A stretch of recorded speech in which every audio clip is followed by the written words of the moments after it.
wabarakatuh. Assalamualaikum warahmatullahi wabarakatuh. Baiklah, sekarang kita akan mendengarkan hasil paparan yang telah Pak Maskur buat. Mari kita dengarkan dengan seksama. Silakan Pak Maskur. Baik, Assalamualaikum warahmatullahi wabarakatuh. Waalaikumsalam warahmatullahi wabarakatuh. Syukur alhamdulillah pada hari yang berbahagia ini sudah hadir Bapak Ibu semua pada acara ini. Silakan Pak Mayat. Pemaparan itu aksi nyata diseminasi budaya positif di sekolah kita itu SD Negeri Limpung. Baik, untuk memulai acara silakan Bu Yus. Dilanjut Bu Yus di sini. Di slide-nya silakan dilanjut.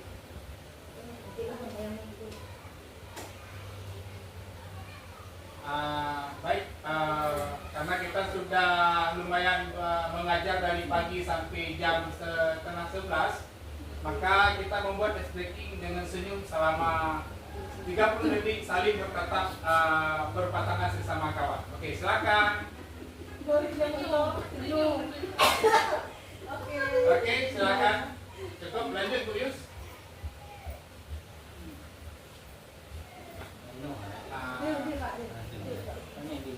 Baik, ini ada kesepakatan forum kita, yaitu ada kesepakatan itu menghargai siapapun, habis itu menjadi pendengar yang baik, ya.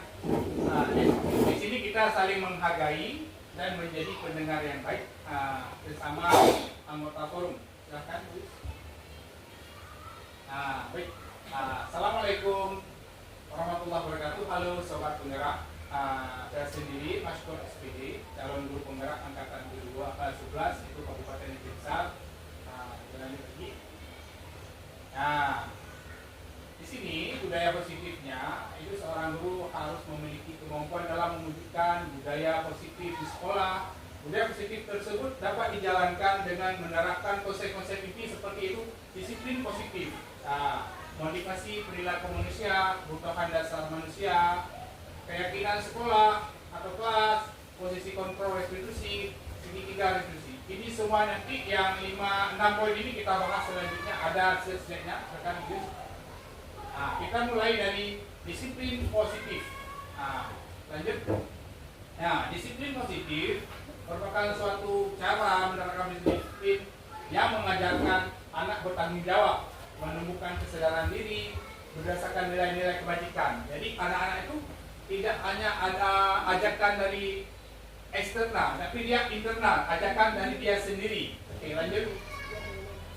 Oke, disiplin positif lebih diarahkan dari dirinya, internal ya, dapat mengontrol diri dalam melakukan segala tindakan. Disiplin diri itu dapat membuat murid memahami, menyadari berdasarkan motivasi internal, bukan akibat paksaan atau pujian dari atau hukuman. Jadi anak-anak di sini bukan dari eksternal itu kita guru mengajak murid, tapi internal, kesadaran dari dia sendiri untuk berbuat yang lebih baik. Oke, lanjut.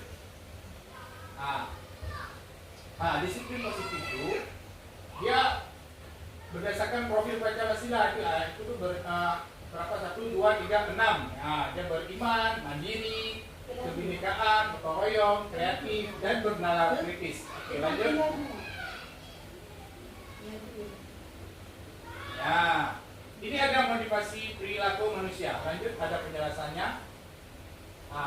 Itu menghindari ketidaknyamanan atau hukuman. Memotivasi itu mendapat imbalan atau penghargaan dari orang lain, untuk menjadi orang yang mereka inginkan dan menghargai diri sendiri dengan nilai-nilai yang mereka percaya. Oke, lanjut.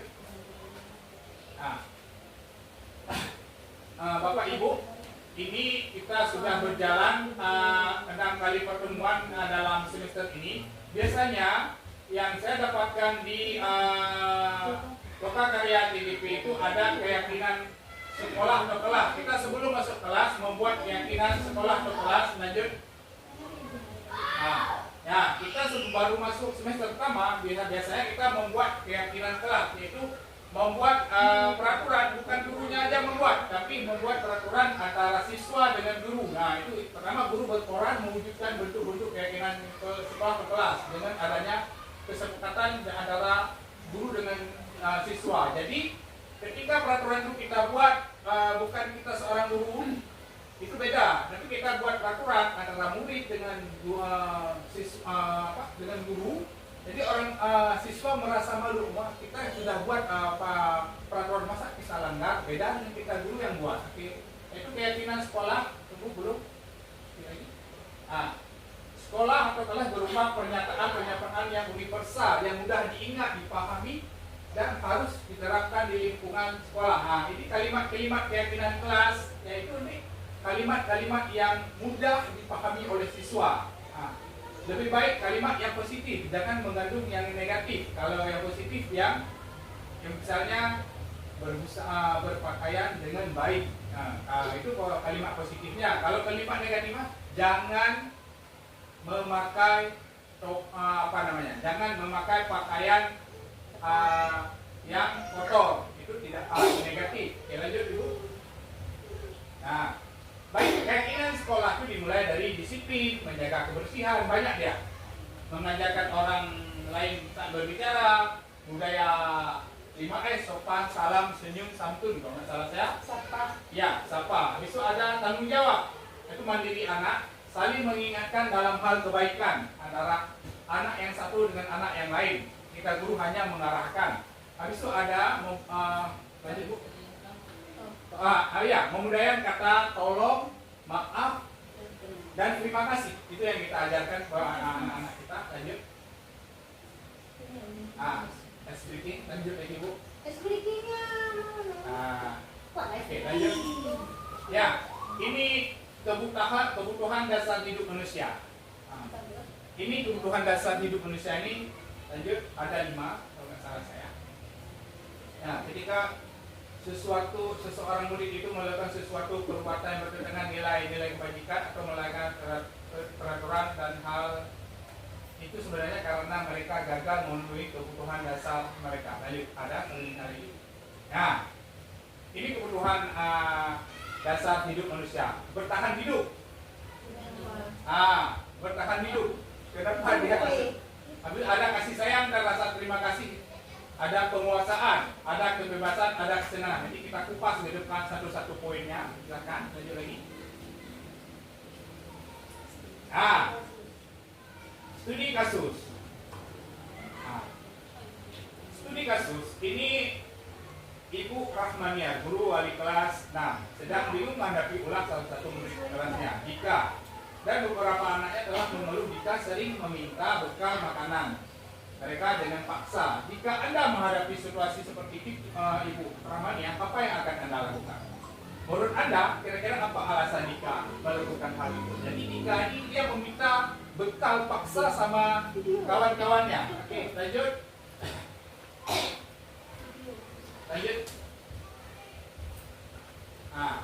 Jadi pertama, alasan pertama kita karena dia lapar, karena dia meminta bekal makanan. Alasan karena dia lapar dan orang tuanya tidak membawanya bekal makanan. Maka kebutuhan dasar yang sedang berusaha dipenuhi oleh kita, kebutuhan untuk bertahan hidup. Jadi dia tidak ada bekal, makanya tadi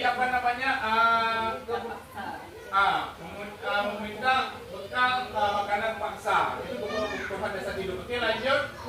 Next. Ya, yang kedua, karena dia merasa senang temannya menjadi perhatian dia. Jadi dia pengen diperhatiin. Ketika temannya melapor tindakan itu kepada gurunya dan gurunya memberitahu orang tuanya, sehingga orang tuanya menjadi memperhatikan dia, maka dia butuh perhatian. Jadi maka kebutuhan yang dasar yang penuhi kita adalah kebutuhan dan akan kasih sayang yang diterima dari kawan dan seorang guru. Oke, lanjut. Ya, oke. Yang ketiga, karena temannya jadi takut, dia dengan mengancam meminta bekal makanan, jadi dia takut, jadi dia mau memenuhi berusaha kebutuhan dasar hidupnya itu pengen kekuasaan. Lanjut lagi.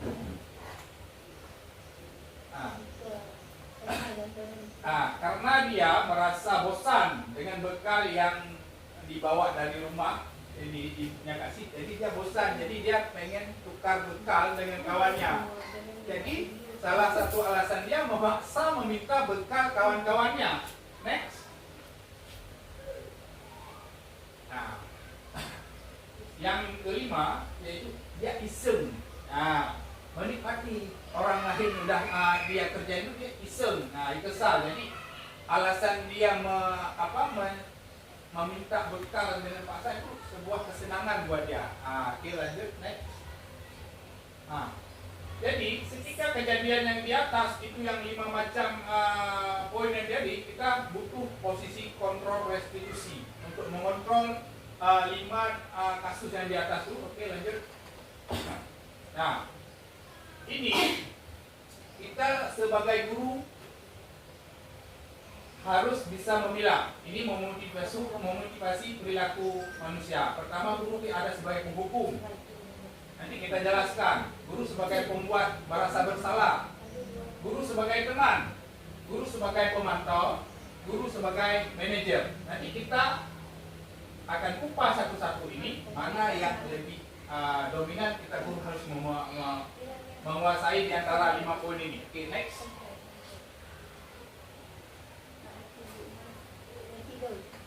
Oke. Oke. Menghukum. Nah, menghukum yaitu kita menghardik, menunjukkan, menyakiti dan menyindir. Itu penghukum. Ya. Ya, guru yang berbuat. Kalau kita yang berbuat. Habis itu membuat orang merasa bersalah. Nah, kita menceramahi, mengatakan seharusnya ibu kecewa dengan kamu. Nah, itu posisi kita sebagai yang membuat si siswa itu merasa bersalah. Sedangkan kita posisi menjadi teman itu membuat orang-orang alasan-alasan untuk muridnya.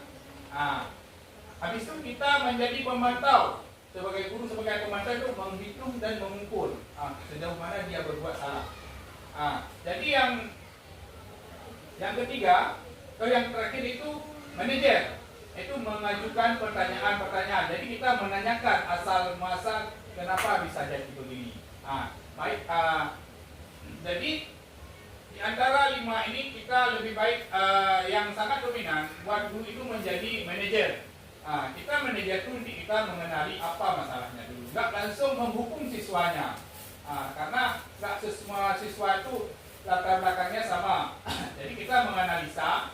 Oke, lanjut Bu. Ini semua nggak saya bahas semua. Ini posisi kontrol restitusi. Yang dalam kelima kontrol tersebut sebaiknya seorang guru itu posisi kontrolnya sebagai manajer. Kita nggak langsung menghukum, nggak langsung menghujat siswa kita. Lanjut.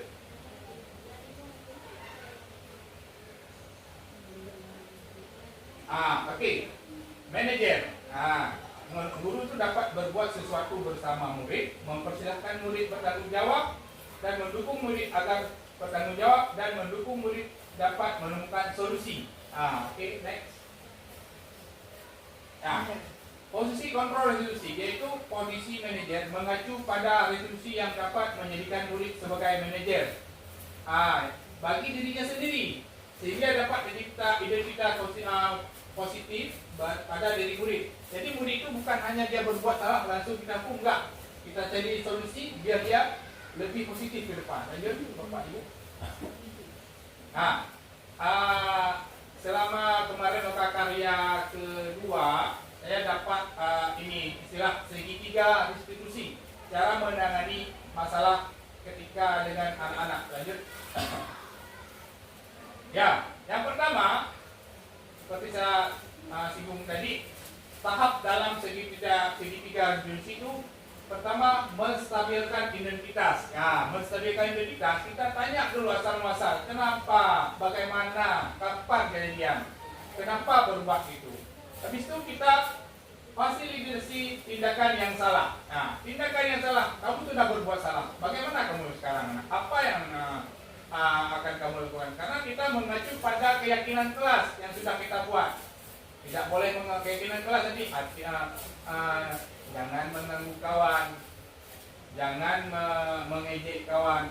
Itu keyakinan kelas yang kita buat. Habis itu, ini seperti menanyakan keyakinan. Oke, lanjut.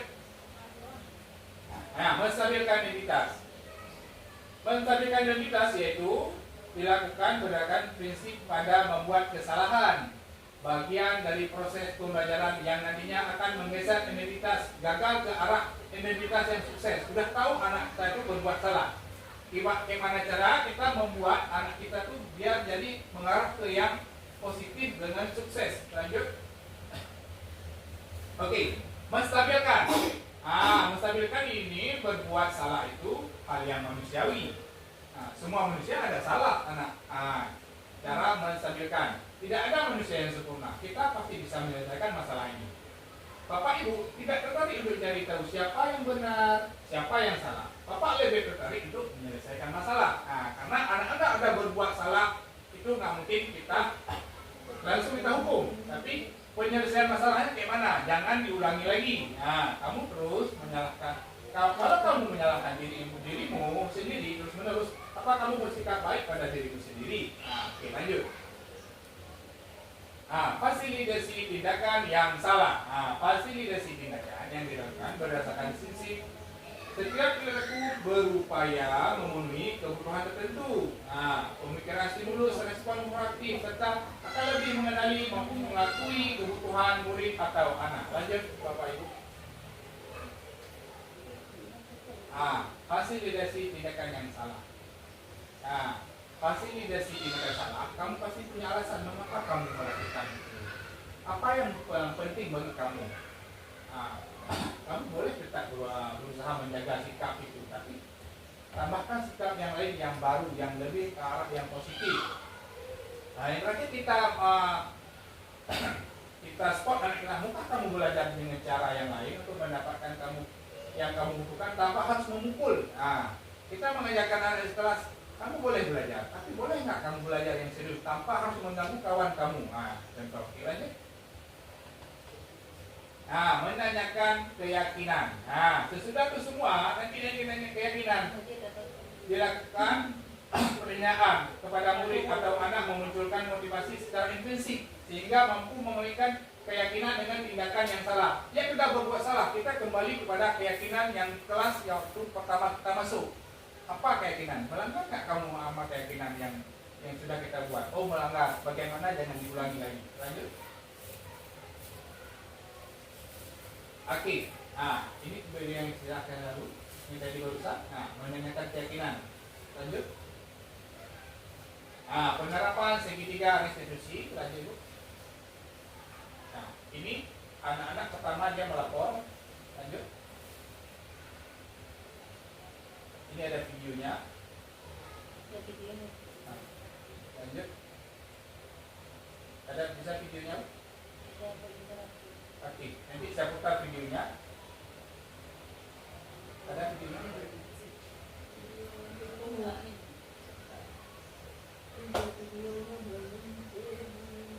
Oke, terima kasih Bapak Ibu.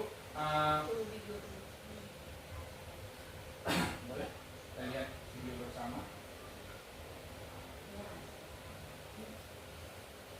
Volumenya.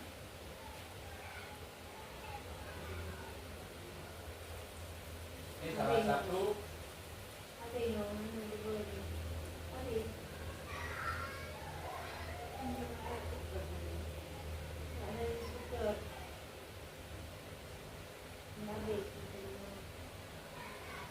Bisa diputar.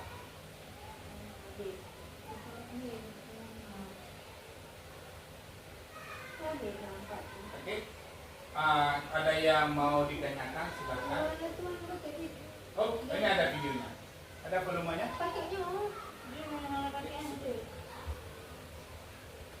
Sudah lampu sudah. Kan, respect kan sudah. Buka leknya tu.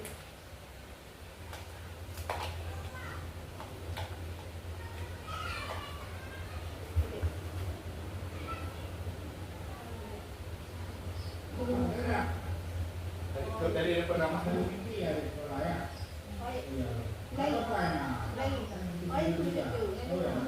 volumenya habis. gitu. Hanya dengan kayak gitu on beda. Itu apa ya? Banyak kak yang nggak punya gimana dari itu.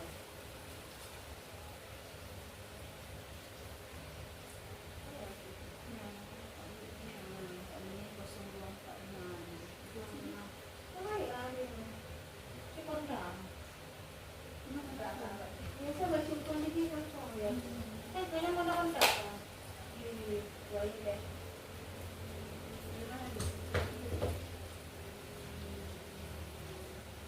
Nanti mama kayak gitu dia. Jadi mana bayaran ini?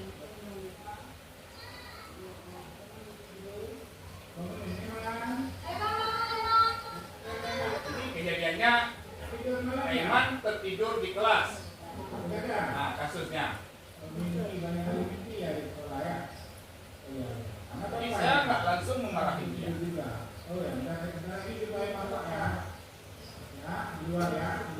Jadi Aiman, saya panggil ke kantor.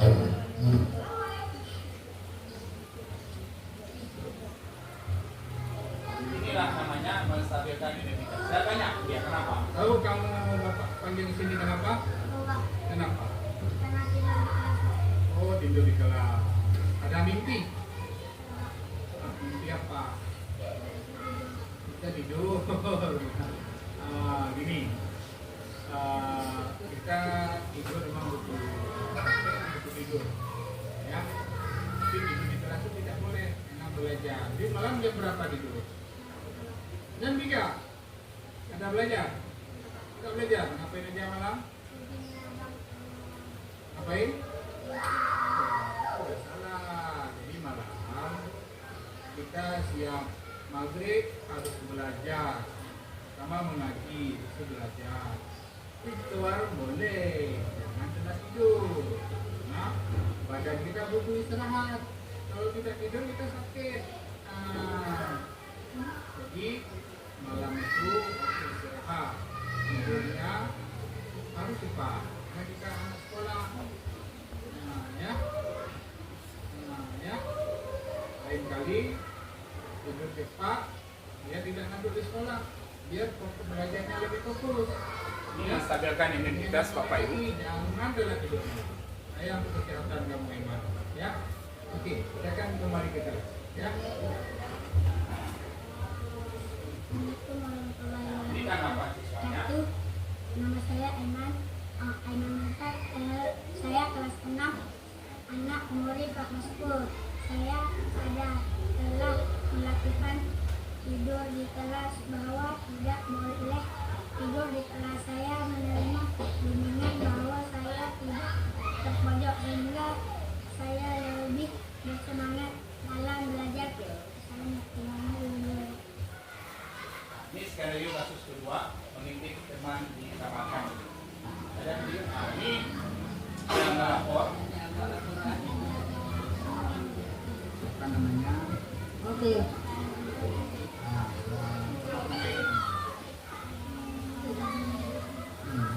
Saya tetap terima.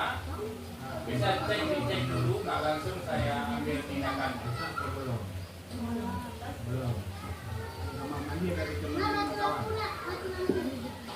Karena masuk ke Kami ganti-ganti jaga biar ini.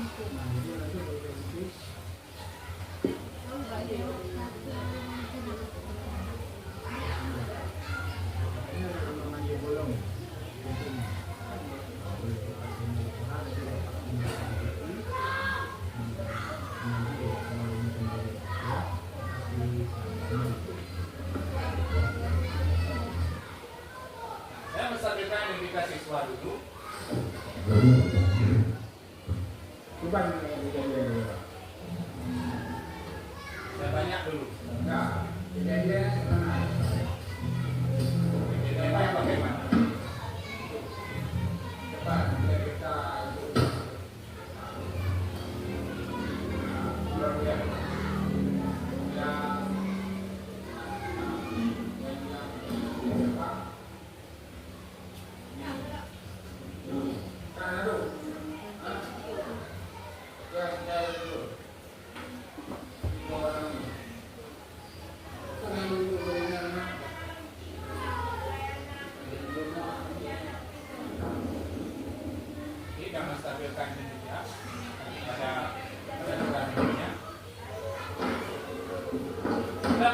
investigasi dulu masalahnya apa, siapa pelakunya. Nggak langsung kita marahin. Boleh kita lihat apa penyebab kesalahan itu.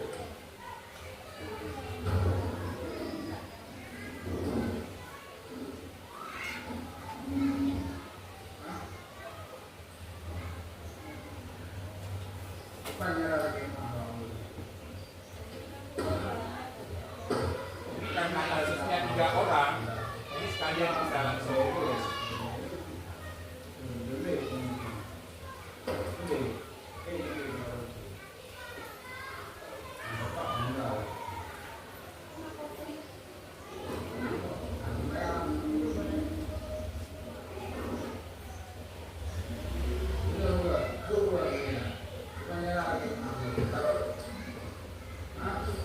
Dan langsung kita fasilitasi tindakan yang salah.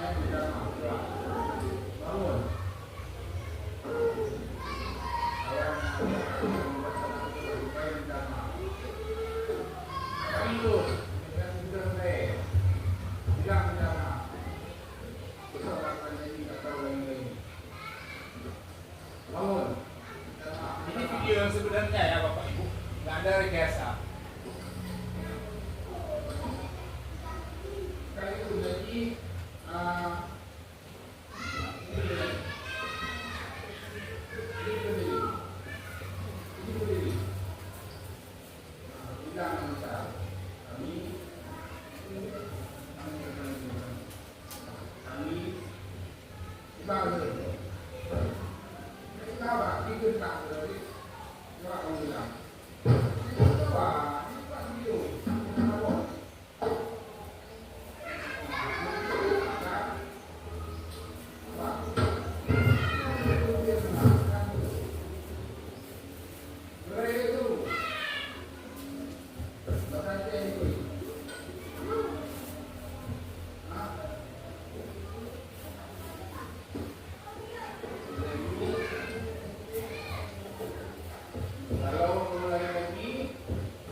Ini siswa yang bersalah meminta maaf kepada si korbannya.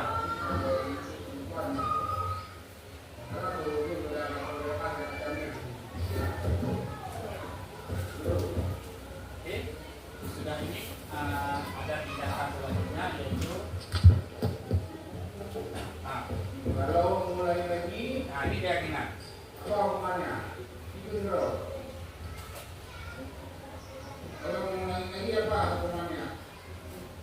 Mana pilih? Karena kita waktu pertama masuk kemarin sudah buat keyakinan tidak boleh meninggalkan kawan. Ya. Ya. Kalau itu ada orang. Kalau itu bukan. Kalau itu sudah terlepas ada silakan. Itu ada selanjutnya ini yang baru. Nah ini, di antara semua sudah mereka kerjakan, ada tindakan yang harus mereka tutup kesalahan mereka. Ini kasusnya kamar mandi bolong. Jadi orang ini intip-intip. Jadi solusinya kita suruh buat sama orang ini. Minta bantu. Iya, iya. Kalau masih. Ya, kita bantu. Pek. Jadi saya nggak memukul anak-anak. Apa mereka buat salah, kamu salah mereka. Ini solusinya.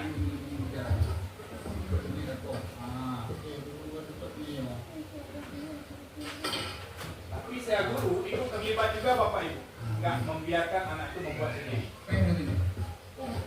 Inilah yang namanya posisi manajerial. Manajer.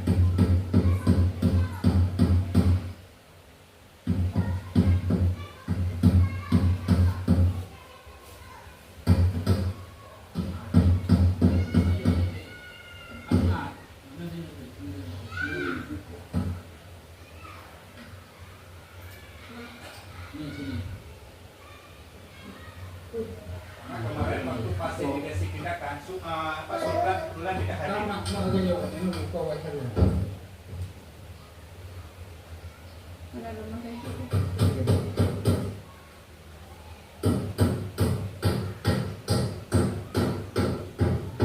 Kau Kang Heru.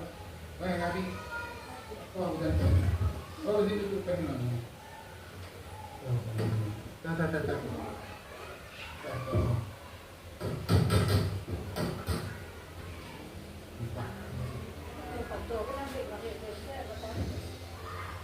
Real Bapak Ibu ceritanya.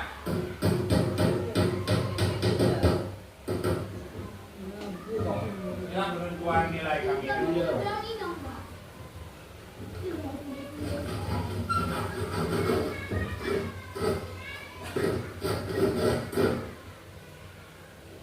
Berarti. Ini.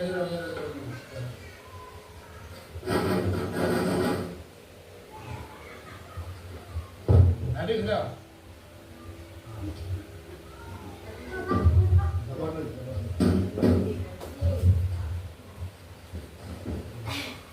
Kelihatan. Ini ada satu lagi kasusnya nih bolong juga. Nah, ini bolong dalam. Sama pelakunya ya. Oke, ketok.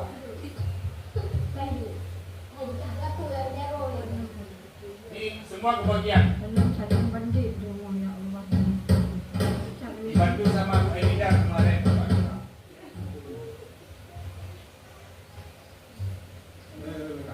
Gantian. Nggak boleh habis selalu. Udah dia salah?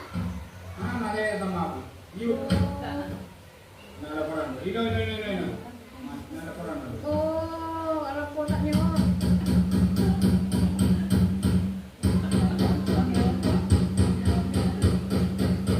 Ya, dengan kesalahan dia bisa memegang palu Bapak Ibu. Dari kesalahannya.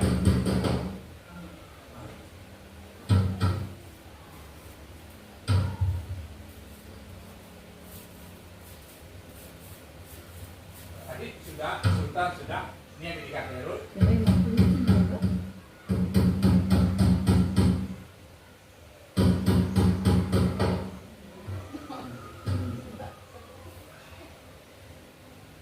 Penggero. Penggero ada ganggu.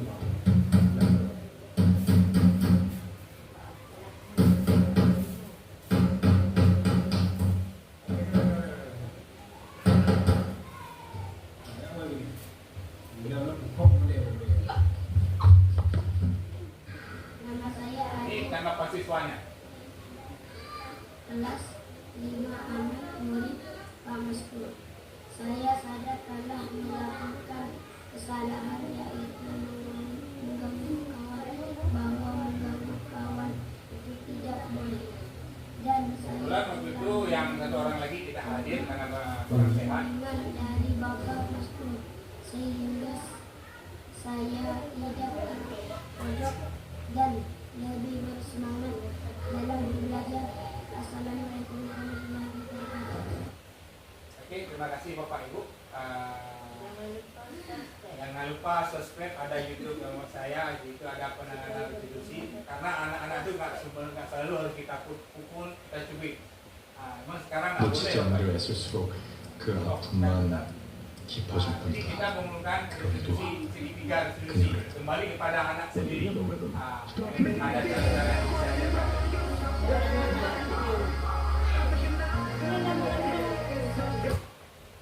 Buat video Sejauh ini mungkin udah paham semua ya.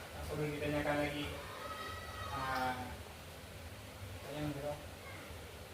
Kapan masalah itu terjadi, Pak? Itu kebetulan kemarin kejadiannya bulan 7 Bapak Ibu. Jadi kejadiannya bulan 7. Sebenarnya tidak salah si anak. Salah kita ya kembali pada kita sendiri yang tidak lihat, kita tidak mengontrol kamar mandi. Pas kejadian itu anak-anak dia melaporkan sama saya. Jadi langsung saya tangani. Saya tidak memarahi, tidak memukul anak, tapi saya lihat apa masalahnya, bagaimana solusinya. Jadi kebetulan pas saya belajar segitiga restitusi, pulang dari lokal karya kemarin, oh ini ada tanggapannya nih. Jadi siapa orang itu lapor sama saya yang korbannya. Oh, siapa fasilitasi tindakannya. Oh, langsung saya naik ke atas, saya tanya apa masalahnya, bagaimana. Oh, habis itu saya yakinkan, oh ini kalian berbuat salah. Kenapa? Oh, kamar mandi bolong. Nah, jadi saya suruh orang tuh lihat keyakinan kelas, tidak boleh, jangan mengganggu kawan. Jadi orang tuh mengganggu kawan yang cewek. Jadi langsung ambil sikap, saya jumpain sama pelaku sama korbannya. Orang tuh sudah memaafkan. Habis itu yang bersalah, yang pelakunya saya bawa turun, suruh cari triplek, paku, sama palu, sama gergaji. Orang itu bertiga solusinya sama orang itu. Jadi saya suruh buat sama orang itu dengan ikut serta selaku. Inilah yang dinamakan manajer. Kita mengatur siswa itu, siswa antara yang korban dengan yang pelaku. Semoga tidak terulang kembali. Dengan ini siswa yang bersalah tidak tertekan dan siswa yang korban tidak dirugikan dengan begini. Inilah yang bisa. Jadi manfaatnya pintu WC udah bagus. Setidaknya dengan anak-anak berbuat salah, kamar mandi itu udah tertutup kembali dengan anak-anak yang berbuat salah begitu Bapak Ibu. Oke, lebih kurang. Billahi taufiq wal hidayah.